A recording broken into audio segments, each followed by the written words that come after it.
Warga emas direman 7 hari bagi membantu siasatan kes dakwaan mengintai murid perempuan di sebuah sekolah rendah di Gua Musang, Kelantan. Suspek berusia 60 tahun itu didakwa suami kepada seorang guru besar.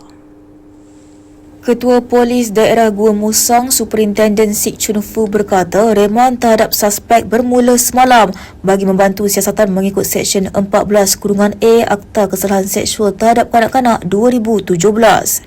Menurut sumber, kejadian pertama berlaku pada 7 April lalu di tandas murid perempuan sebuah sekolah rendah di daerah itu. 4 murid perempuan mendakwa terdengar jeritan sebelum melihat 2 pelajar tahun 2 berada di dalam tandas dan ternampak seorang lelaki keluar dari kawasan berkenaan. Sumber sama berkata lelaki terbabit juga kerap dilihat berada di kawasan surau sekolah ketika sesi kafar berlangsung dan didakwa mengintai pelajar perempuan mengambil air sembahyang. Susulan kejadian itu, laporan polis dibuat bagi membolehkan siasatan lanjut dijalankan.